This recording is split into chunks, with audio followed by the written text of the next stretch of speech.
Today's nutrition chapter is 7, and we will be going over water and electrolytes. So let me share page with you guys, and we'll get started.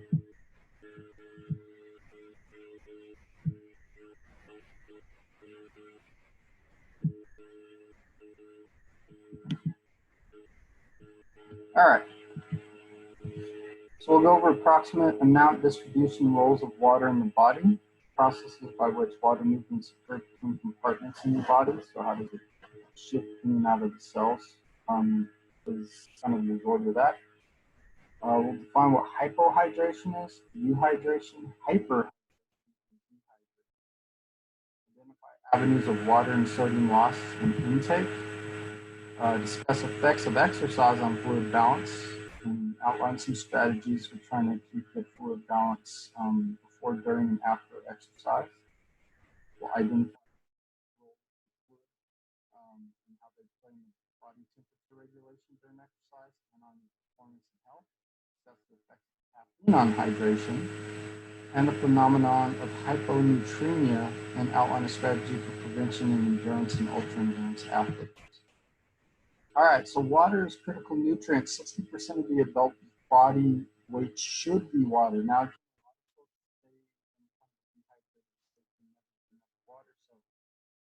you ever test to see where your body water's at, a lot of folks might come in under 60%. People that stay really well hydrated might be 70%, and even be greater than 70%. It just really depends on how much water intake you have and how much you lose in your electrolyte balance, so on and so forth. But again, we always want folks to shoot for around 60%, up to 70%. But a lot of times when I've been doing experiments on people, they're well below 60%. Okay. And again, if you lose too much water, it's detrimental to not only your performance. So as an athlete, again, when you're thirsty, a lot of times when you just you sweat and sweat and sweat, and there's not enough water in there, you will not perform well. Same thing as, if you run out of, energy as well, like you tax through all your energy systems, you will not perform well, right? Water is as important or more important in many respects. And again, if you lose too much water, it's also detrimental to your health. Okay? So electrolyte balance is important. And again, a lot of you may hear about electrolytes and not really sure how they play into water balance. We will go over that in this chapter. And again, each athlete's got to have an individualized plan because as many of you, if we were in a full class together, I could probably ask some of you, how many of you think about exercising and you start sweating and you raise your hands? So I'm one of those that, man, I sweat a lot when I exercise. Some of you don't sweat much at all. Right, and then some of you you have faster ability to move water in and out of cells. We all have some differences within our bodies. So if we all drink the same amount, get the same amount of electrolytes, it's not going to work the same for all of us. So again, with each athlete, you've got to look at how much do they sweat, how much electrolytes do they lose during their sweat, how often are they drinking now, what are they drinking, what are they eating. Again, you'll learn that there's a lot of water in foods as well. So are we getting them enough water? Are we getting them enough electrolytes to move those into the cells? Are we getting them too much? We want to make sure that we got that right balance so that they perform well. All right. So water volume, we can have euhydration, which is where you want to be. So that means you have the right mix of water in your body. You get the right mix in the cells, you get the right mix coming out of the cells, just the right amount, waiting to go back or waiting to go into cells as it exits. We can be hyperhydrated, which means that you've got too much water in the system. Hypohydrated, which means you don't have enough water in the system, and dehydration is basically the movement from euhydration down to hypohydration. We typically just use the term dehydration instead of hypohydration, Um, and really, I mean, you know, you can be correct in doing that because it's always a movement, right? We're talking about somebody's moving from being in a hydrated state down to a hypohydrated state. And when we're looking at athletes and when we're looking, you know, or just general folks, you know, we're always thinking dehydration and moving in downward movement, which is usually correct in a lot of ways. Electrolytes are going to be made up of cations and anions, and we'll talk about the different ones in a minute. And then we'll talk about what hypotonic, isotonic, and hypertonic mean when we're talking about how water moves across the cells in each direction or if it's sitting still. All right. So here's your cations, right? We got sodium, potassium, calcium, and magnesium. And we're thinking electrolytes.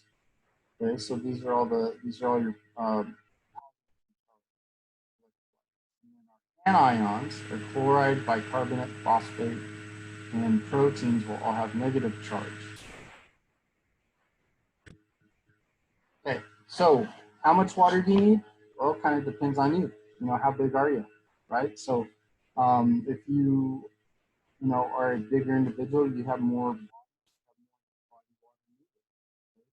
Again, being that males typically are bigger than females on average, males will have more body water. Okay? Younger adults have more body water versus older adults, and then they'll have more body water versus children. Body comp, leaner individuals have more body water. And then the average amount, so based, you know, like there's 70-kilogram male, you know, which is around like 100, I think it's like 100, 160 to 165 pound male. That's 42 liters. And then again, average female is about 30 liters. All right, so when we're looking at water, we've got extracellular water and intracellular.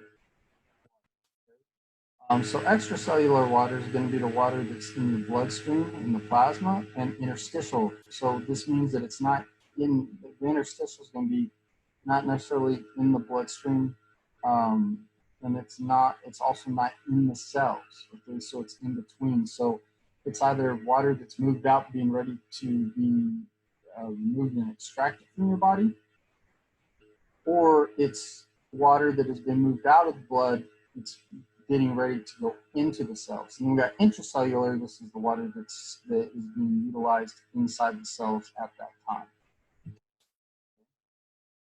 So intercellular water. This is basically giving you an idea of how much water is in your body in the different areas at a given time. And again, this is based on averages, and it's also based on like if everything's kind of in a euhydration state. So you can see there's a lot more liters in the intercellular versus extracellular, interstitial, and plasma. Right? So how does osmosis happen? Higher H2O concentrations, lower solute concentrations will move to the lower H2O concentrations, higher solute. The electrolytes help move liquids across membranes. Okay, and we call this osmosis. So if we have no movement, right? So we have kind of an equality between the interstitial and the interstitial and intracellular. You're going to have over on the left, you're going to see no net water movement. All right, we call this isotonic. Right now, if water is moving out of the cell into the interstitial space, or you know the extracellular, sometimes you hear it called, it's moving out. You're now in ECF, which is hypertonic. So the ECF is hypertonic to the ICF. The extracellular fluid is hypertonic to the intercellular fluid. If it's moving into the cell, the extracellular fluid is now hypotonic to the intercellular fluid. Okay. So these are the terms we use when we've got the imbalance from one to the other, going back where you've got a higher concentration moving to a lower concentration. Right, so this is how we move things in and move things out of the cells. Right. So some avenues of gross water gain and loss, taking it more to looking at the whole body. So we take water in through beverages and foods.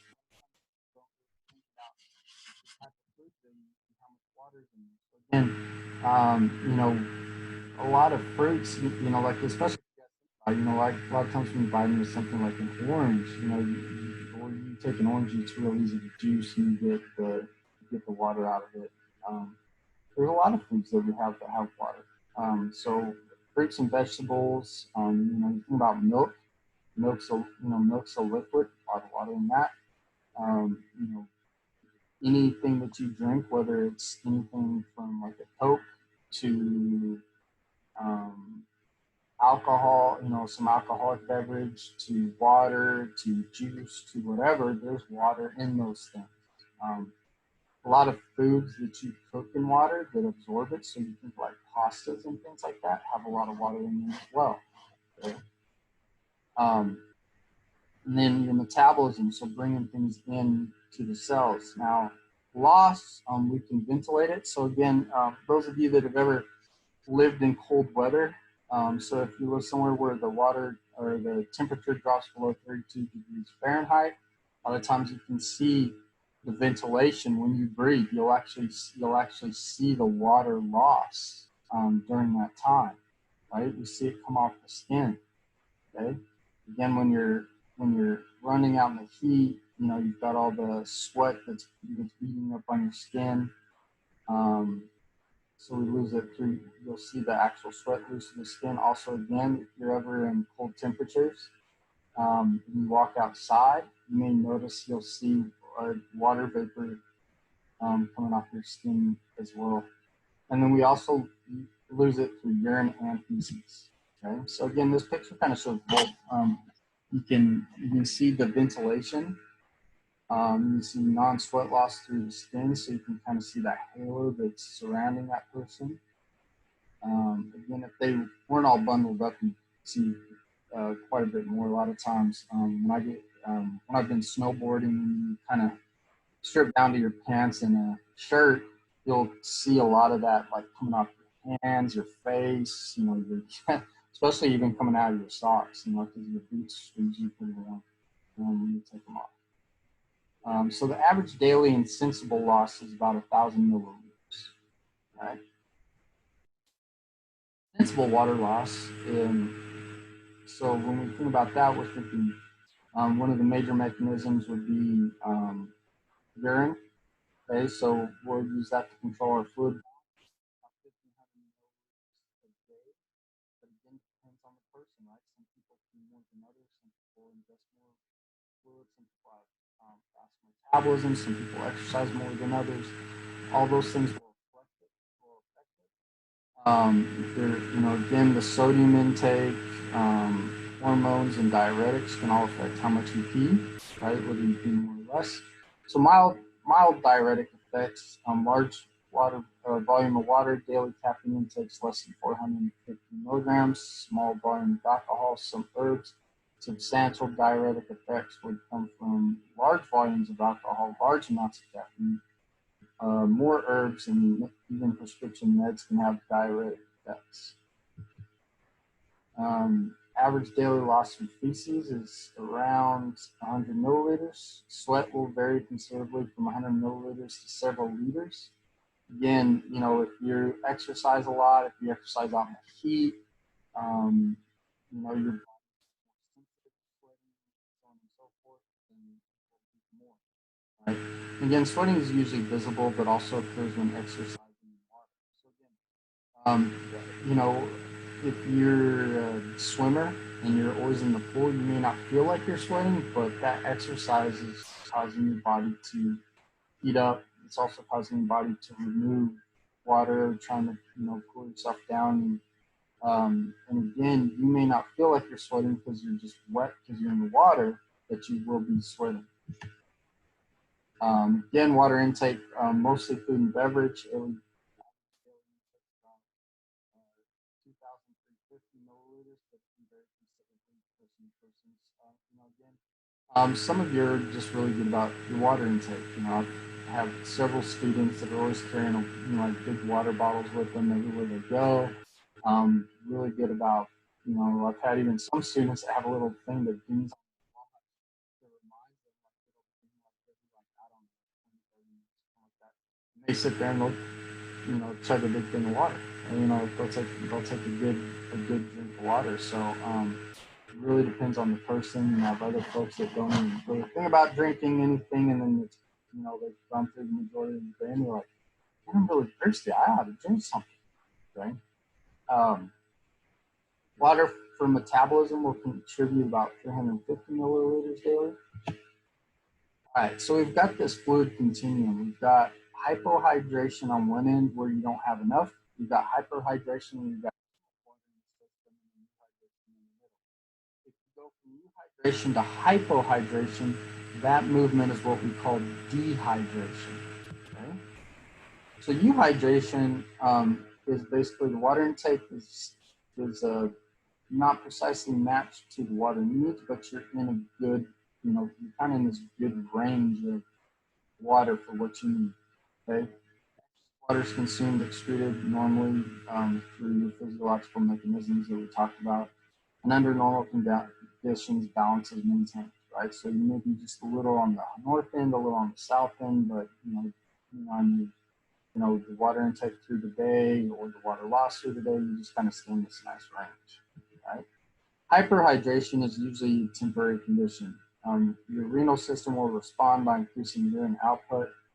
Renal system can be overwhelmed large amounts of water very quickly. Water shifts from EFC to the cells, and cell function is impaired. So basically, you dilute too much, right? You'll get too much water in there. You don't have enough electrolytes. You can't move the water across the cells. I remember there was a contest, I believe, if I remember correct, it was in Seattle, and this was back when one of the major PlayStations had come out. It was like maybe the PlayStation 3 or something, and I believe it was the Nintendo, one of the Nintendos. I think it was a Wii come out at the same time. There was a contest where you could go and they had this contest you could drink the most amount of water and not go to the bathroom, and whoever did it won. And I believe there was a lady, if I remember correctly, she drank and drank and drank and drank, didn't go to the bathroom. She was also super, basically she hadn't had any electrolytes either, so she had all this water sitting in the interstitial space. And again, once she diluted down all what electrolytes she did have in there, and gets diluted with all that water, she couldn't move it across the cells. She actually ended up dying from participating in that contest. I don't know what happened. I usually have you guys ask me, well, what legally happened with that lady? I honestly, I didn't keep up with the story, just remember hearing about it. But again, you can get too much water. A lot of times you'll hear this called electrolyte sickness because basically you don't have enough electrolytes for the water intake. Where we would really see this with most people is where somebody's really worried about dehydration. And so they keep drinking water, keep drinking water, keep drinking water. And they just are not getting any electrolytes with it, so they can't move it across the cells. Again, if somebody's preparing for an event or something going on where they think the weather is going to be hotter than it is, they think that they're going to be expending more energy than they end up doing, that would be where you might see this possibility, right? And again, this isn't something that happens often, but it can. Hypohydration, on the other hand, happens a lot more often, right? So the body fluid levels are normal and adequate intake, excessive loss, water loss from the exercise Cellular fluid causes water to shift from cells to the extracellular. Cell function is then impaired and affects performance and health. Okay? So routes of sodium intake and excretion. So again, we get sodium through beverage, foods, table salt, or you can also get the salt tablets. We lose it through sweat. Your sweat, like whenever, sweat dripping down your head and your mouth, you notice it's salty. Again, we also lose it in your feces. In general, sodium intake is not precisely matched to sodium needs. Excess sodium is consumed and excreted through normal physiological mechanisms. Daily recommendation of sodium intake should be less than 2,300 milligrams to reduce the prevalence of high blood pressure associated with aging. Again, most people probably consume enough sodium. Where we might see a lack of that is athletes, and especially athletes that are on stricter diets, that are trying to maintain, like low. Maybe they're trying to take in lower calories at some point because they're, they're trying to lose weight before like a fighting competition, so on and so forth. Or they've got somebody, like a nutritionist giving them information about, like, they're really trying to make them super healthy, but they're forgetting about the sodium intake. Or you've got somebody that cooks their meals for them and doesn't, like they're really limiting the salt because they're used to working with folks that have to limit their sodium intake, and they don't take into consideration of how much sodium the athlete might need. All right. So again, you can get it in food, beverage, or salt tablets. Processed foods are the biggest contributor, 77% or more, depending on the person and their eating habits. Table salt, and then, like a lot of foods are flavored with just table salt. Sodium is about 40%, chloride is about 60% of the makeup of table salt. Average daily intake in the U.S. is 4,200 milligrams in adult males and 3,300 milligrams in adult females. So it's usually not an issue for most folks. Where the issue comes in with them is getting too much and not losing enough of it. Right? And salt tablets may be used by a minority of athletes with large sodium losses if they're doing exercise. Right? Everything pictured above, right there, all the chips and pretzels and popcorn and peanuts or something on there. Those are all high salty foods, right? Why we love them. All right, so precisely regulated and maintain proper fluid, through sodium excretion. Typically, large amounts of sodium will be excreted in urine daily. Sweat and feces under normal conditions, small losses daily can be substantial for someone who sweats heavily. Potassium intake and excretion. Food, beverages, and salt substitutes potassium chloride. Milk. Recommended daily intake is 4,700 milligrams. Daily intake is 2,800 to 3,300 in males and 22 to 24 in females. Again, neither makes up the amount of potassium that we really need. Low average intake reflects lacks of fruit and vegetables in the diet. Right? And again, you see that milk, a lot of people avoid milk. So if you have folks that avoid fruits and vegetables, they avoid milk, you avoid whole grains because you're keto. You're a keto vegan. Well, no, I guess you wouldn't be a keto vegan because you get more fruits and vegetables if you're vegan. You may have somebody that's keto and anti dairy, I guess, and they just don't eat fruits and vegetables like they should. You would definitely see a huge decrease in that. Right? Potassium intake, again, self-prescribed potassium supplements can result in hyperkalemia. Right? You can overdose on potassium. In fact, potassium is a main component of the shot that they give inmates. That's part of the cocktail when an inmate is sentenced to die.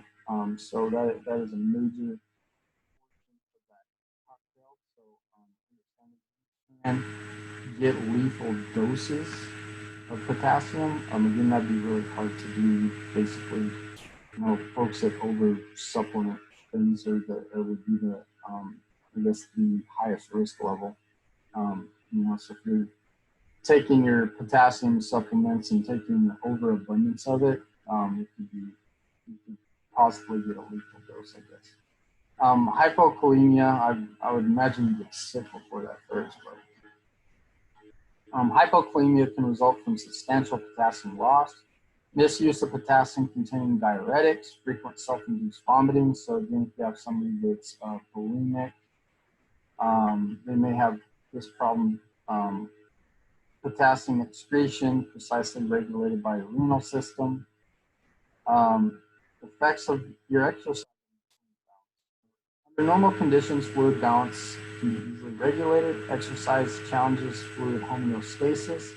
Again, because you will lose both electrolytes and water through exercise, especially if you sweat a lot. So your increase in body temperature, increase in fluid loss, sweating, and it's one of the problems we run into when you exercise hard and sweat hard is it's hard to get enough of the electrolytes and fluid back into the system, right?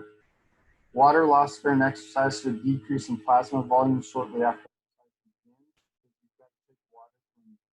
everywhere you can find it. So we lose water from the intercellular, extracellular, including the plasma volume in your blood as it makes its way out through sweat and and everything else. And if you also go into the so you can have a decrease in plasma volume just following the exercise. Some fluid leaks from plasma in the interstitial spaces, small losses around 5%. Typically will not impair your performance. 10 to 20% may reduce. Increase in sweating, critical mechanism to prevent excess increase in body temperature, right? We got to keep your temperature at 96.8. If your body temperature gets too hot, we start getting into heat exhaustion, heat stroke, and so on and so forth, right?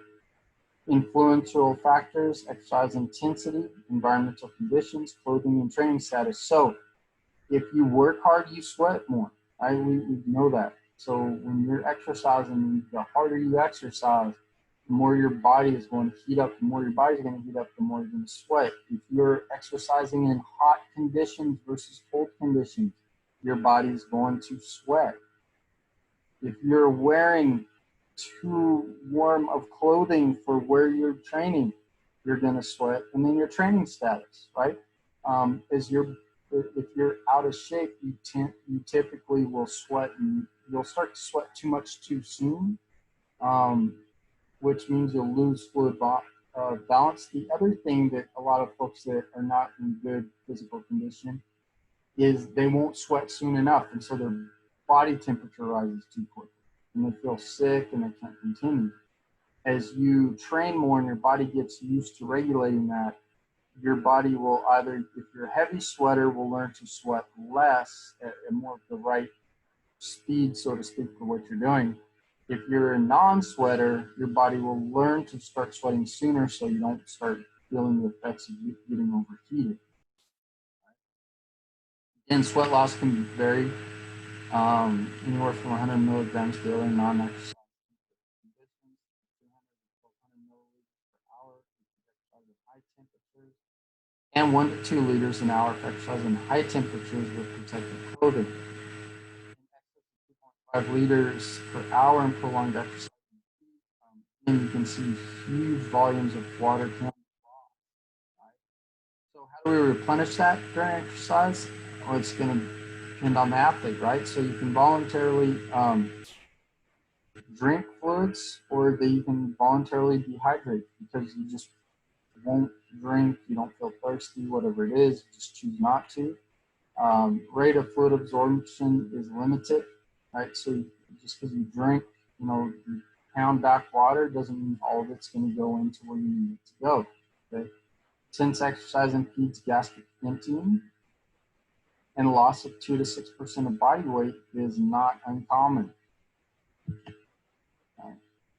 So this shows the rise in rectal temperature during exercise. So if you'll And again, any of you that ever do one of these, they'll you do one of these temperature trials for some scientists. They'll make you wear a rectal thermometer while you're doing some time to exhaustion trial. They'll measure your body temperature. So this particular one was looking at folks that did not take in fluid during the exercise. So they exercised for an hour and a half, and those that took in fluid. And what you'll see is those that took in fluid were able to flatten the curve of the rise in their body temperature versus those that did not. You see that theirs continued to rise. Right? So again, you think about folks that may be in extreme environments, firefighters work in high temperature environments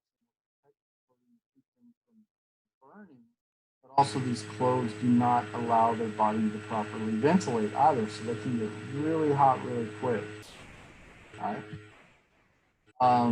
This Olympic marathoner was able to finish the race, which was held in hot and humid conditions in Athens, Georgia. Again, if you're not used to hot, humid temperatures, they can greatly adversely affect somebody that is not trained in those type of environments. And one of the things is too is the greater the humidity. So when you get into the really high humidity, you can have higher temperatures with no humidity, and your body should perform better because the thing is your body will evaporate the water. So, as you sweat, it evaporates, which cools the body down. Now, in hot and humid, your body sweats and continues to sweat, so you lose water volume. The second problem is you can't evaporate it off, so your body temperature may continue to rise even though you're sweating a lot more, because you cannot evaporate that sweat. So you lose water volume, and your body just gets hotter and hotter and hotter. Hypohydration and rehydration on core temperatures. So hypovolemia affects blood flow, and since your blood flow is going to be affected, you can't deliver oxygen to the same extent that you did before when you had the right volume of blood pumping through the system, right? As weight is lost, so your core temperature will increase, which will then increase your body temperature. So you go from being normal body temperature 98.6 into a hyperthermic state. Physical and mental performance will be affected, anywhere at 2% of body weight loss or more. And again, you can get the heat stroke, which again can be a life-threatening illness.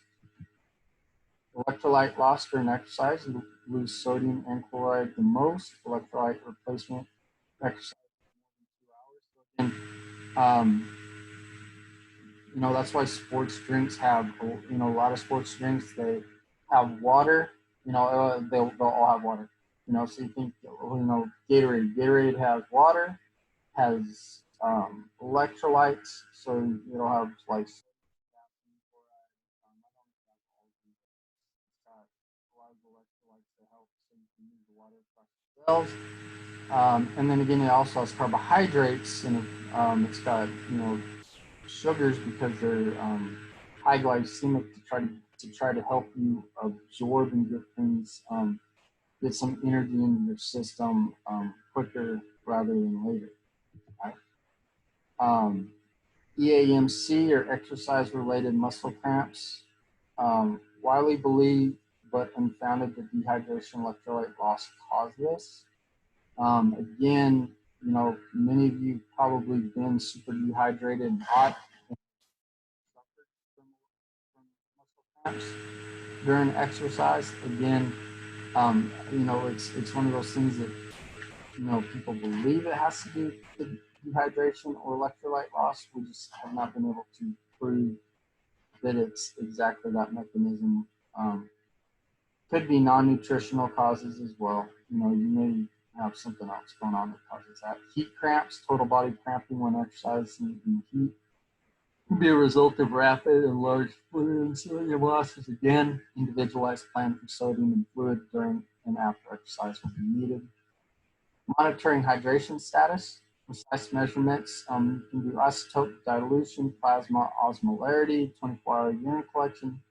The problem with all these is they're expensive, time-consuming, and/or have equipment, right? So they're not, you know, when working with most general population or even most athletes, it's not. Urine analysis, you can measure specific gravity and osmolarity. Subjective analysis of urine color, practical, less expensive, and or reasonably accurate means it's not necessarily as accurate, but it's good enough, right? You know, same thing. We do a lot of things that we term good enough because we can do them quickly. They're not expensive. They don't take up too much time of your client. Because that's the thing too is, yes, do we all want accuracy? Yeah, we love the most accurate, but do we want to take some test that's going to take 72 hours or something like that? No.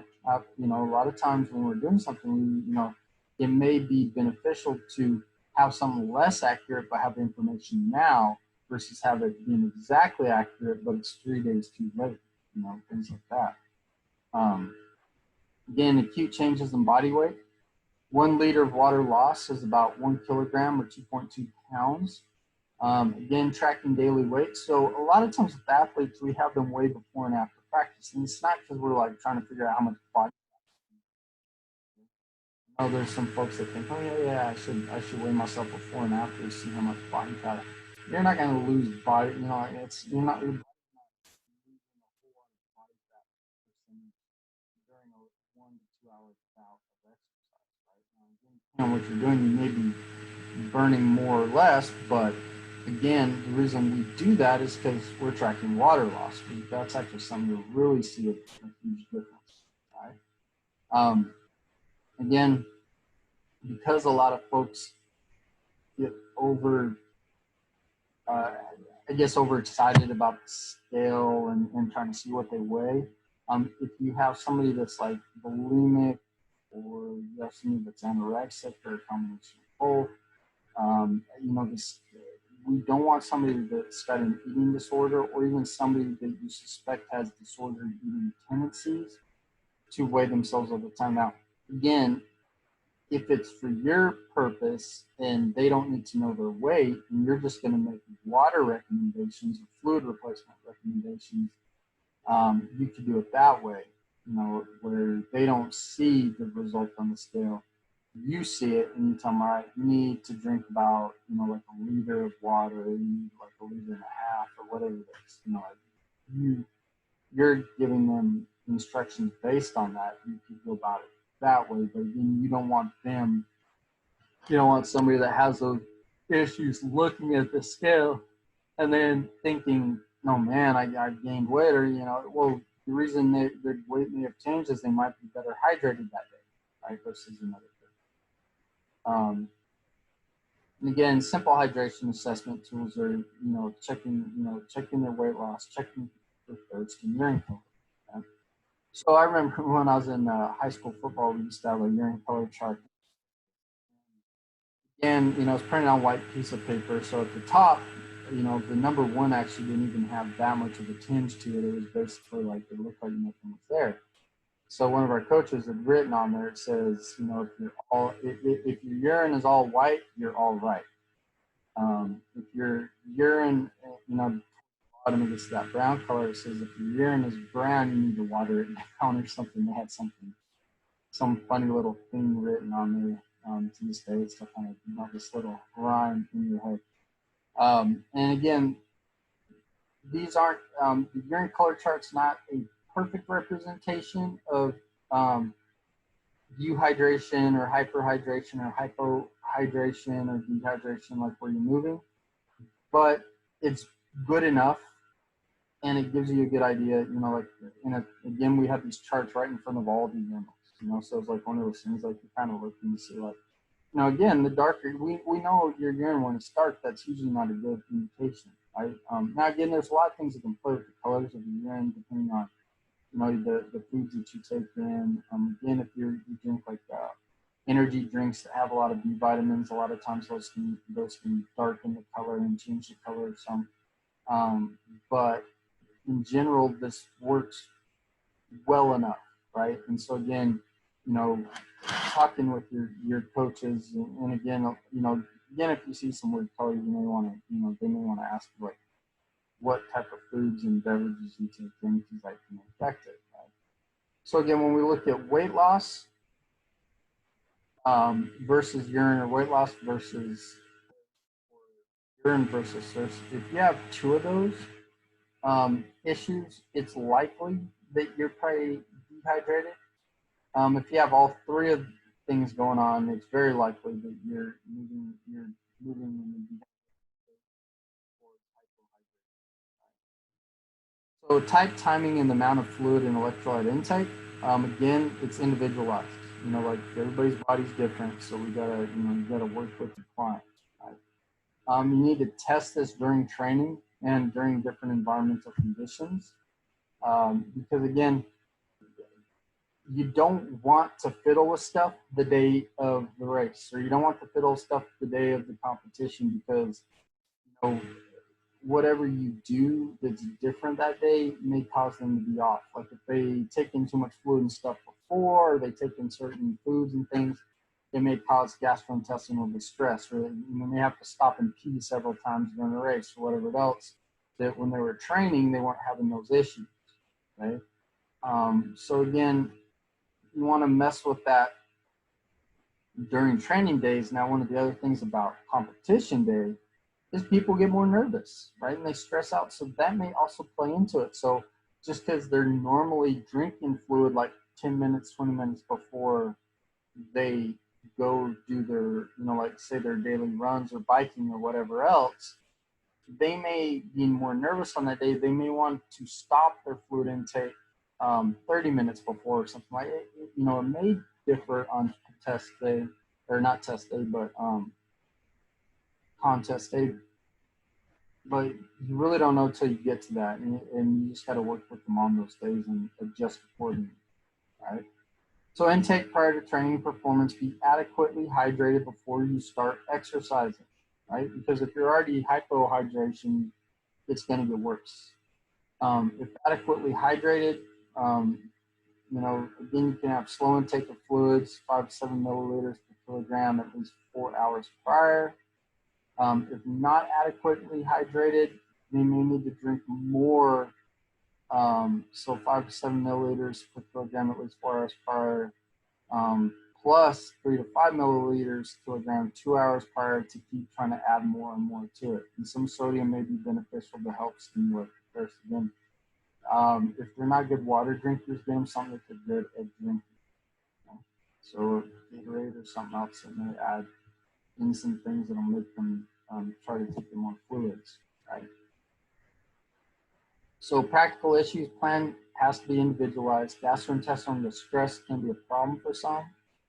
Account for and adjust to the stress of the competition, right? So always know your athletes can be more stressed. And carbohydrate may be included in the beverages for endurance athletes. And again, a lot of the beverages, that you buy that have, their electrolyte, rehydration beverages and all those things usually have carbohydrates in them. And they're usually high glycemic carbohydrates that'll move into the system fairly rapidly. Okay? During training and performance, it's just going to depend on the athlete, how long their event is, so on and so forth. So again, like for somebody that's running a 5K, they probably the short duration of the race, because typically, you think about high competitive 5K runners, they're all coming in under 20 minutes. Your slower runners will come in around the 20 minute mark. It's less than 20 minutes worth of work, so they don't need to take stuff in during that. Whereas half marathon, anything like that, the same runners may need to intake fluid so that they can keep their body moving at the speed they want. right? So there are people that voluntarily dehydrate, you know, to either lose weight or they just feel better when they're not, like full of water and stuff like that. It can make them also sluggish and not be able to perform well, right? So then you have trouble reaching your goals.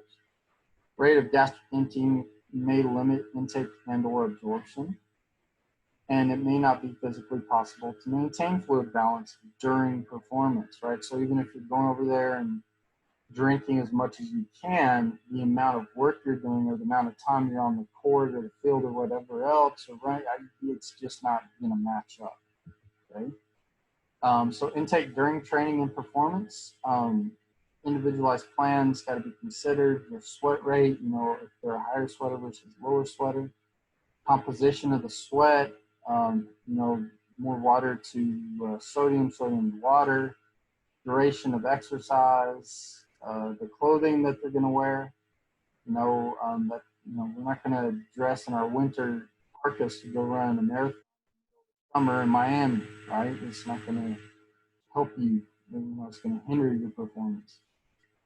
So again, environmental conditions, potential dangers of water overconsumption and hyponatremia, right? So you can basically neutralize or wash out the effects of the electrolytes that you have, and you get so much water in there you can't move it across the cells.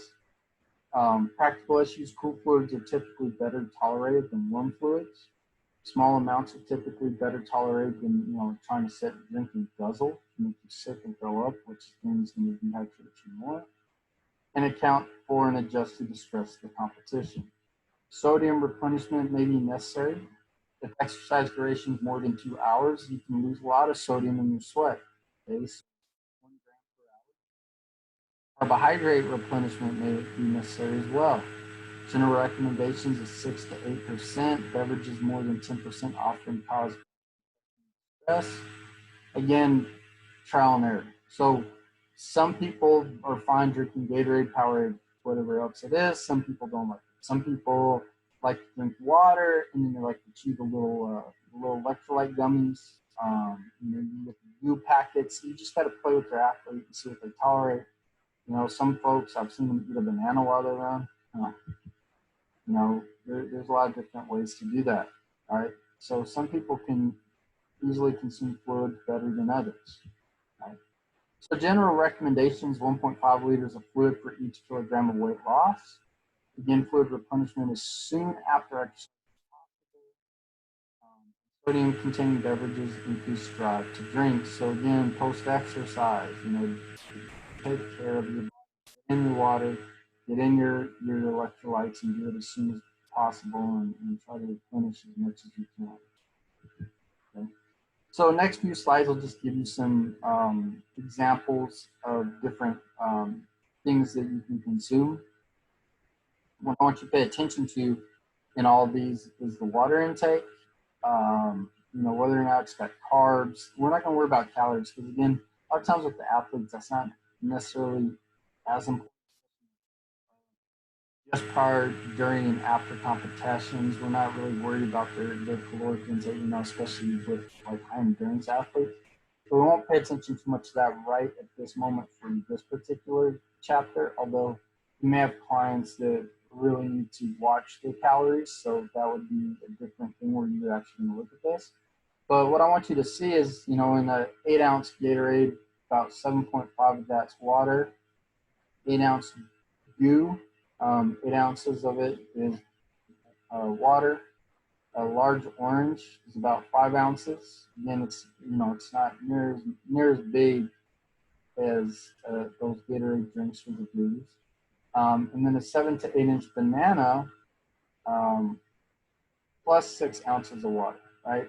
So this one's saying like you take that and you drink some water, or I guess the gel one too. The gel plus 8 ounces of water, right? So those two have combinations. So if you look across, the ones that are all pretty close is the Gatorade, the goo plus water, the banana plus water. 14 grams of carbs in the Gatorade, 25 in the goo. Again, the orange has 22 grams and the banana's got 27. So all those are going to have some readily available energy, and all those are going to be have some high glycemic, so it'll get there quick. Calories. So the least amount of calories is actually in the Gatorade. The most amount of calories is in the banana. So you're going to have more overall energy from it. Sodium, right? So Gatorade's got 110, gel's got 40, oranges have 0, bananas have 5. Potassium, Gatorade's got 30, the gel's got 35, the large one's got 333, and of course the banana's got the most at 422. So when you look across there, really what you're like, if you wanted to try to get the most balanced one, probably you're looking at, and again, the thing that I take into consideration is how many carbs you want during your performance as well. So if you want more energy and more balanced sodium, potassium, and water, the goo product plus an 8-ounce glass of water is going to be your best bet. The Gatorade would come in second with the second most balance. The banana is going to be third most balanced, just because the orange doesn't have any sodium in it. But, that's really what I want to put in. Again, if you mix orange, that plus something that had sodium, that changes the game a bit, right? So advantages of water: it's non-caloric, refreshing, widely available, bottled drinking fountains, hoses, depending on hardness or softness, may. Disadvantage: provides no carbs, so no energy. Electrolyte content of unbottled water are not known and varies. And again, if you get something that doesn't have any minerals in it, it may not have any electrolytes. Advantages: the sports beverage also provides carbs, sweet taste, so you may drink more of it. Contains electrolytes in known quantities. Rapid rate of absorption due to the sugar and sodium in it.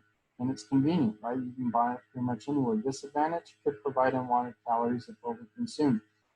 It is a sports new it's a sports replenishment drink is what it is, right? It's for folks that are working at high capacity. They need energy, they need electrolytes, they need water. It is not a diet drink.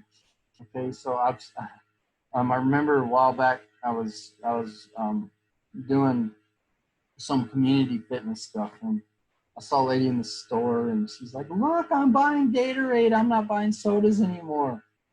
And I had to, I didn't want to say anything to her at the store. It's kind of like, she's one of those proud moments for her that she made a better choice. So when she came to my thing a couple of days later, I sat down and, nice I had a discussion with her. I said, "I'm glad you're thinking more about that, and I'm glad that you're trying to do more of this for you. The problem is that the Gatorade probably has as many calories as whatever sodas you might have been drinking before. You look at that, and the amount of sugar in there might be comparable." And she said, "Oh, but I thought it was healthier because it's not a." I'm like, well, in some regards, it is and it isn't. Like, you need electrolytes, and like the water, you're probably getting more water out of it along with electrolytes and so on and so forth. Maybe in some regards it is, but really, the thing is you're thinking of, because you've come to work with me, you're doing a weight loss thing, you're consuming as much or possibly more calories, because depending on how much more that you drink, because again, a lot of times the carbonation slows down how much somebody can drink. A lot of people can drink a lot more juice versus a carbonated beverage, so she might have been taking in a lot more too. Right. And so again, it's really, you got to look at that. A sports beverage serves its purpose, but you can't substitute it, for trying to reduce caloric needs in a diet, so to speak. Now, again, we have sports beverages now. This was prior to like the D2 and now the D0, I guess is what it's called, where it's got 0 calories and it just has the water and electrolytes. But again, you've got to work with your clients based on what their goals are, okay? Advantages of fruit juices: provide carbs, again, sweet taste, so you may drink a lot more of it. Often high in potassium, they contain vitamins, minerals, and phytochemicals, again, which, again, helps you to hit all those marks, especially, like the vitamins and minerals that you need. Um, Disadvantage, high concentration of carbs. Again, if you may be getting more than what you want and need, may cause some GI distress in some folks, could provide unwanted calories if you overconsume it. And in children, it may displace milk intake, right? So again, a lot of children will prefer juice over milk. Again, there's nothing wrong with children drinking juice. We just also want them drinking milk and drinking water as well. Advantages of soft drinks: provides carbohydrates, sweet taste, widely available, provides stimulatory effect from the caffeine. Um, the disadvantage of that, oops, high concentration of carbs. Again, they may not need the calories. Carbonation may contribute to GI distress in some. Again, low nutrient density. You're not getting any vitamins and minerals or anything out of that. Other than the sodium that's in there. Source of excess calories for many adults and children. They don't pay attention to that in their diet, and so it may be contributing factors to why they're always over their calorie mark. Again, may displace milk intake in children because they'll prefer to drink sodas over milk and sodas over other things that may have more vitamins and minerals that they need. And the stimulatory effect of caffeine in some may, some people get jittery, may cause them to get dizzy, things like that. It just depends on your sensitivity to caffeine, right? Whether you want it or you don't want it, whether you need it, you don't need it. So again, you got to understand that, like, do people need the energy? How much energy do they need? So what's their carbohydrate content? What's the sources of the carbohydrate? Is it stuff that's going to upload fast, upload slow? Again, that could play into, do you have a type 1 or type 2 diabetic that you're training? Electrolyte content, caffeine content, and inclusion of other compounds such as glycerols, herbs, etc., into the products that they're taking in. All right. So again, here's some more tips. You guys can look at these at your leisure. We're not going to go through all the different Gatorades and versus coffee and all those things. But these are all things people will take in prior to competitions, right? People drink water. People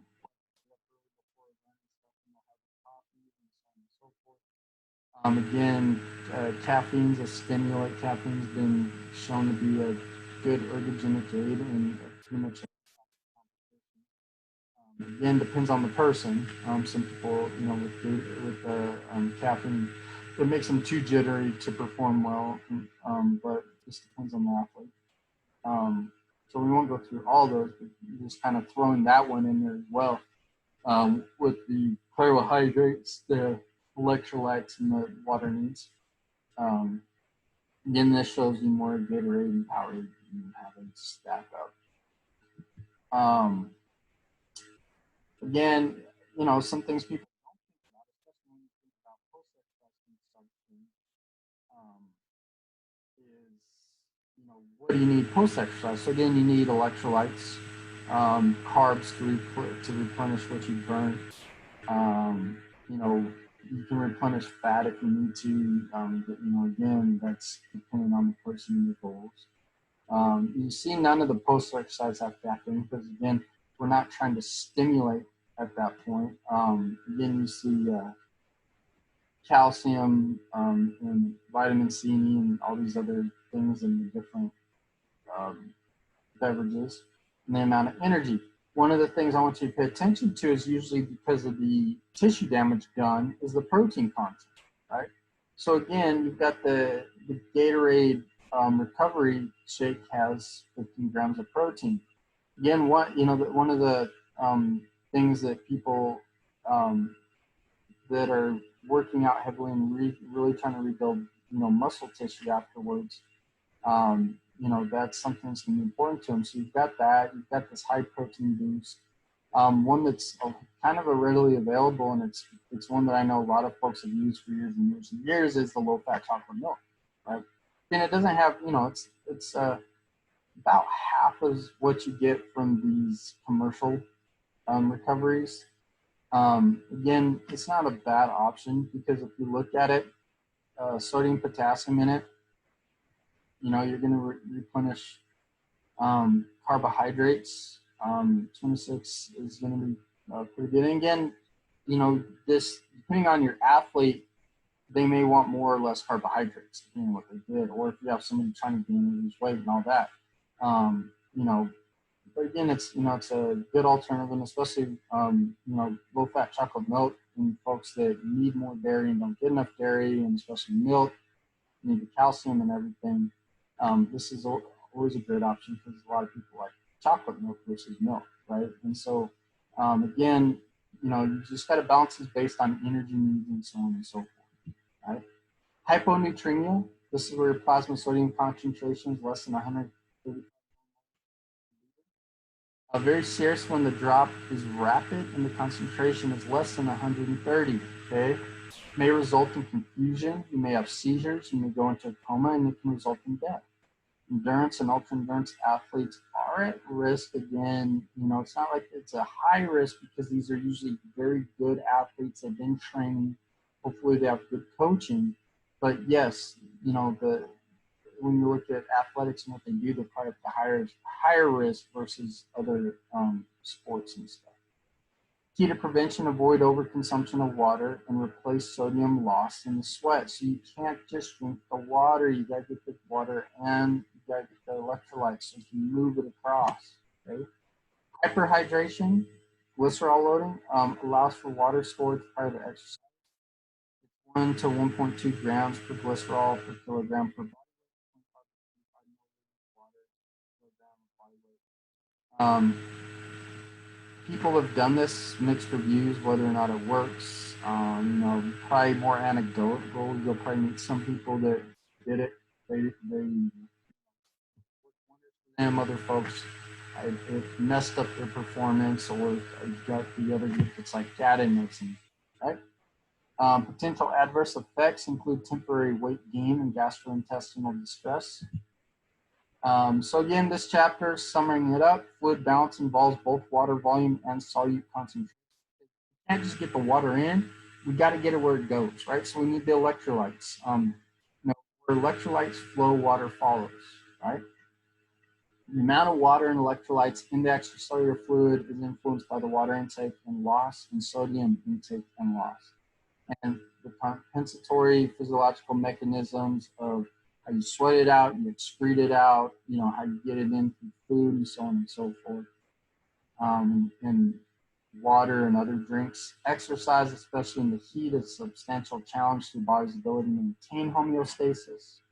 Hypohydration is a threat to the maintenance of your proper body temperature and your ability to perform, especially endurance performance.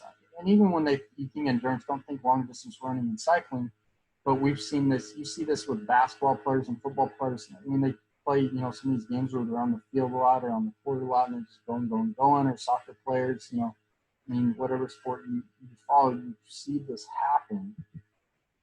Fatalities can occur in extreme circumstances because water and electrolyte balance is critical to survival. Again, where we usually see this, mistakes were made. It's not, when you see this, I don't want this to be something that people are fearful of. Mistakes are usually made, and the mistakes are not proper. You didn't have proper nutrition going into it. Person was not properly trained, can be an issue. As well. So you got somebody doing more than their body's ready to do. And again, you could have a combination of that. So they're not proper. They don't have the proper nutrition. They don't have the proper training. They've never trained in certain environments, and they're not used to that. And they don't compensate for the environment. Or you have somebody that has an underlying medical condition that either they knew about and just didn't pay attention to it or disclose it when they were training and working towards this, and then the competition comes up, or they just were not aware that they had it themselves, right? And then it comes up during that, which is a scary time. Each athlete must have individualized plans for fluid and electrolyte intake before, during, and after their exercise. Plan needs to be tested and refined through trial and error. So, again, it's one of those things that's just give and take. And you get it, hopefully you get everything worked out prior to competition season starts. And once fluid and electrolyte replenishment goals are established, specific foods and beverages can be chosen to meet those goals. Again, a lot of times athletes, any of you that are athletes, there's a lot of times that you will have, especially if you're an athlete that has, like you compete at the end of a week, or you do a like say you're a fighter and you only fight every 3 months or even, every 6 months, you'll probably get into a routine of, as the competition gets closer, you'll, like let's work from competition day. So competition day, you'll have certain things that you feel like to eat and drink, right? Because you know that they don't upset you, they don't upset your stomach. You feel good when you eat those things, and you'll have those foods at a certain time prior to competition. You'll drink certain fluids just before and during the competition. And you work your way back. There's the day before meal. You may have always had the same day before meal, right? Or you have like a something similar that, like, all right, well, I'll eat this, this, or this, right? Or you have, these are the meals I eat throughout this particular week before the competition. So those are all good things to have. And basically it comes from the fact that you know what makes you feel best the day of, and that's really the goal of the athlete, is to feel like they're on top of their game the day that they've got to compete and the day that they want to shine. Okay. And again, that's not only food, but it's, fluid, electrolyte intake, you know, before, during, and after. And once fluid and electrolyte replenishment goals are established, specific foods, beverages will be chosen to meet the goals. And, I already said that, but um, stick to what works until it doesn't work, right? If it ain't broke, don't try to fix it, all right? So that's the electrolyte and water chapter. If you guys have questions, again, we're going to go over this when we do our Kaiser Live stuff, but this will give you, this part of the lecture with that, all right? I'm going to stop sharing the screen, and I will end the recording. I'll